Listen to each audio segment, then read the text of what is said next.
Hello, everyone. This is Tom Fox back for another episode, and I'm absolutely thrilled today to have with me Taylor King. First of all, Taylor, thank you so much for taking the time to visit with me, and welcome to the podcast. Thank you so much for having me on. So, Taylor, could you tell us a little bit about your artistic background, if I can put it that way? Sure. So I started acting back when I was in high school, but it was mainly just stage at that point, and I honestly didn't really get into it until my senior year, my junior and senior year. I was still kind of shy to it as of my sophomore year, and then senior year was when I really also got into musical theater as well as just stage and play, and I also started being a part of a lot of praise and worship at my church, so a lot of singing, started singing at weddings, so I have a background in vocal and singing as well, and then when I got to college, I couldn't completely give it up. I wasn't studying to do theater as a major, but I still took a couple of classes as elective credits, and I got involved in some student-led organizations who would write their own shows, write their own musicals, and then I took a short little break, and then during the pandemic, I kind of had a realization and a I just kinda looked at my life during that little break when we were all shut in at home, and I asked myself, "What is it that I really wanna be doing when the world opens up again?" And I came to the conclusion that I really wanted to investigate the world of film, and I wanted to pursue acting professionally. And so it was 2021 is when I really started looking into film specifically. Where'd you grow up? I grew up in Pflugerville, Texas, which is just right on the outside of Austin. I can't believe you described Pflugerville that way. Gosh. No, you're right. I mean, I went to college in the '70s, and Pflugerville was a long way away. Nobody Mhm. went to Pflugerville, and you're right now. It's the next town over. Yeah, it's grown immensely. One of my favorite little facts about Pflugerville, so when I was in high school, we for some reason in our health class, we were watching What's Eating Gilbert Grape, which is like a really famous movie with Johnny Depp and Leonardo DiCaprio, and our teacher loved pointing out the fact that, "You see this field? This is Pflugerville." So they actually filmed part of that movie in Pflugerville, so fun fact. Where'd you go to college? I went to UT Austin. Hook 'em. Ignite tonight. Yes. So, can you tell us a little bit about your first of all, you're the first person that has told me about using the pandemic to really refocus on what you wanted. Mhm. And I had one of those aha moments, but it was when I was hit by a Hummer and I was riding a bike, and I decided that if life is gonna be that short, I might wanna reevaluate where I was Wow. going. But, so kudos to you for that, and maybe we can explore that on another podcast. But I wanted to ask you, what was your role in Sherlock Holmes, Mayor of the Night? I had the pleasure of playing a lovely character. Her name is Scarlett. She comes in at the beginning of the movie. I'm not going to give too much away, but she's the girl who comes in and she needs Sherlock's help. She has a problem, she needs an answer, and she's a go getter. So she is very determined to get what she needs from Sherlock, his assistance on her case. You're the first actor I've interviewed for this series, and I think probably the first actor ever I've interviewed who also has a musical theater background and also singing and other performance art at your church. Can you tell me a little bit about your musical theater background? And equally importantly, how did that work in your church in singing or other performance art really help inform you as an actor today? Sure. So I always loved singing, but as I mentioned earlier in the episode, I was a little bit shy. So it wasn't until my freshman year, I think, in high school that I, for the first time, decided to sing in front of other people. There was a little high school choir at our church, And so every once in a while, they would have solo auditions, and I decided to go for it. I never did it in the middle school choir. I never attempted to do theater in middle school, but in high school, I really wanted to take baby steps to try. So in high school, I started singing in my high school church choir, and I like to think I've improved dramatically presence-wise. I can still remember that first day auditioning, just shaking profusely, so nervous. And then as I had more opportunities to perform live in front of people, both through singing and voice and through acting on stage as well, I became more comfortable with people having their eyes on me. I became more comfortable in exploring the different parts of the character with inside myself. Musical theater, yes, that was probably my main focus in junior and senior year of high school. I wasn't always the best dancer, I'll be honest, but I loved to sing. I still do. Are you involved in martial arts at all? Yes, I am. Almost 3 years ago now, I started taking a Muay Thai, which is very similar to kickboxing. A lot of people call it kickboxing on steroids. It adds in a couple extra elements like elbows, knees, and something that they call the clinch, which is you kinda get closer combat. But yes, I so at the same time I was starting my acting career, I was trying to build my resume, and so not only through experience, I was looking at my skill set and saying, "What's something interesting that I could put on there?" And I always thought it'd be fun to try kickboxing, and then I did a little bit more research. I was looking for kickboxing gyms, and somehow I stumbled on Muay Thai, and I think this looks cool. So, I started taking Muay Thai almost 3 years ago. I only intended to do it for a year. I wanted to do it for a year, get good enough to where I felt comfortable putting it on my actor's resume, but I loved that. I fell in love with the people who are in the community, so I've continued doing that on the side as well. I understand this was your first feature film experience. Is that correct? Yes, very first one. So, what drew you to this project? At the time, I was really just looking at all the casting calls that were posted and available. Now, granted, sometimes you submit yourself for a project and then you'll get a script back and you'll take a look at it and you think, okay, I'm not really sure that this would be a good fit for me. It's not something that really sparked my interest. But when I saw the callback or the audition posting for Sherlock, I was a really big fan of the BBC Sherlock series with Benedict Cumberbatch. So as soon as I saw Sherlock, I thought, ooh, this looks really interesting. And then I submitted myself and I got the script to send in what they call a self-tape for the actors. It's in place of an in-person audition, so they can get the first look at you. And I was really impressed with the writing of the script. Sherlock Holmes, he's a very particular kind of character. He speaks in a particular kind of way. He's known to be very intelligent. He's known for certain language.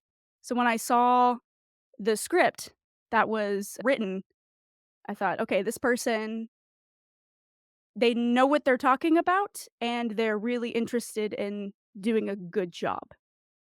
So as soon as I saw the script, I knew that I wanted to be involved.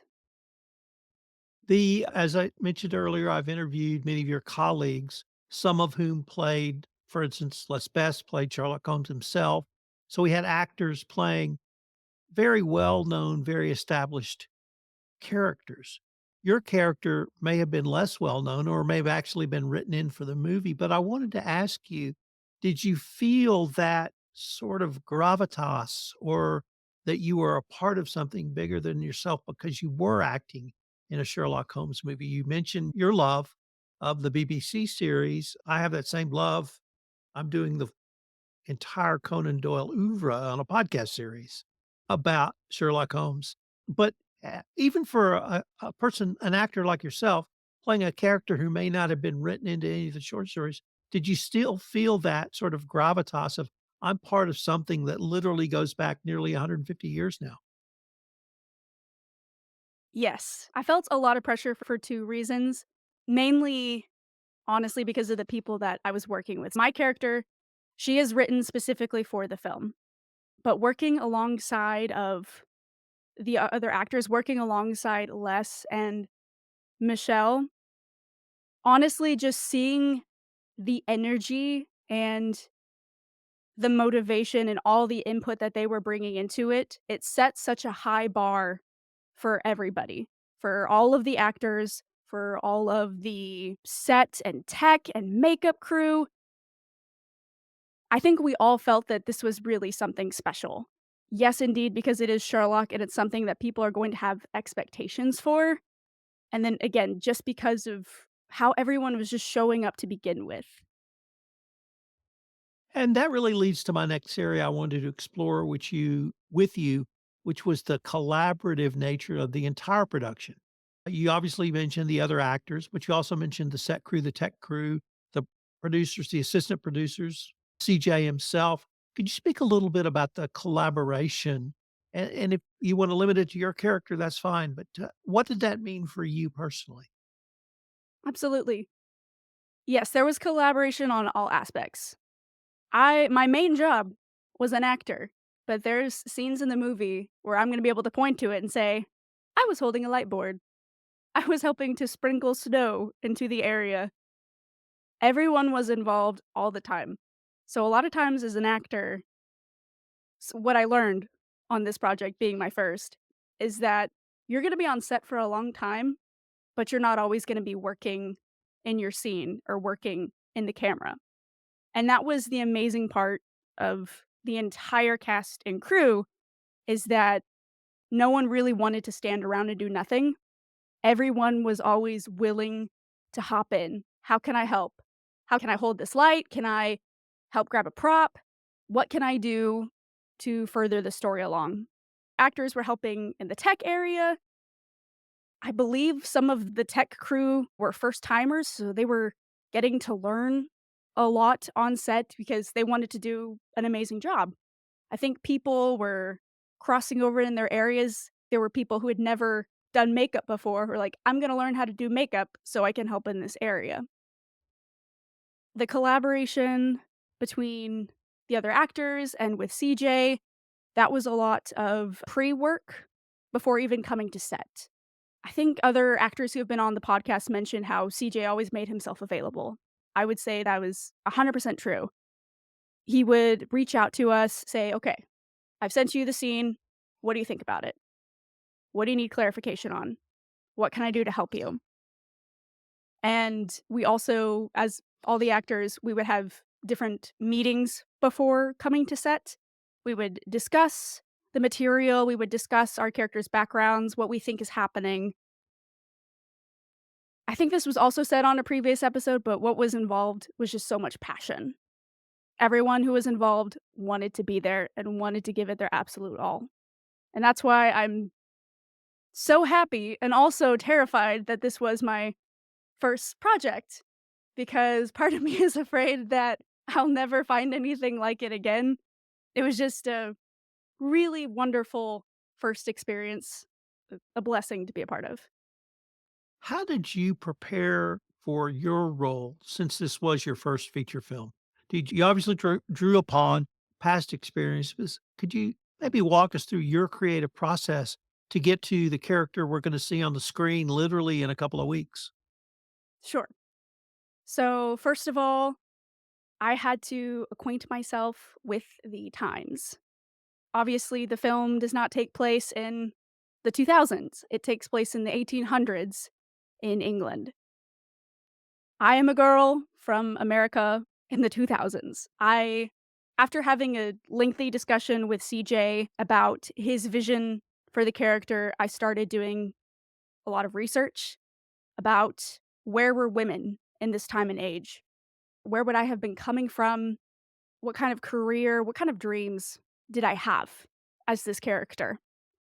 So there was a lot of research going into it beforehand just to figure out who I am, because ultimately that kind of shapes everything else. Even though it's already written on a page, I had to figure out what are her desires, what are her aspirations, who is she? And then it would kind of vary week to week. You get the material, you gotta go through it. You have to explore the language. Again, you have to explore everything in context of the times, of your character, and of the other characters. It's a lot, but it's also a lot of fun, and I really enjoyed it. What were 2 or 3 of the highlights for you personally in this process? First of all, I would say the people. We spent a lot of time together over the course of a year. We're all still in contact as we're preparing for Sherlock to come to theaters, and you really do get to know people. When you're spending 8 plus hours a day up to 5 in the morning, a lot of our shoots would be from 6 PM to 4 AM, 5 AM in the morning. You really get to bond, and then also just getting to see the work that you created together helps to bond the group as well. The other big highlight for me would definitely be the growth that I got to feel as an actor. I sometimes I can't believe that I landed this job and this is my first project. The character of Scarlet is so well written. She's very 3D. She's a person and she experiences such a range of emotions. And this was my first time working in front of a camera like this close from my face. I had been taking classes for over a year in film, but it's a different thing to actually be on set with the camera right there. You got everybody watching you, you've put in the work, and now you have to show up and you have to trust the technique. So there were times where some scenes were difficult for me. I just I didn't expect all the nerves that I had. But by the end of the project, I did some scenes that I wouldn't have been able to do when I first started. As I think my character grew throughout the course of filming, I really got the chance to grow as an actor.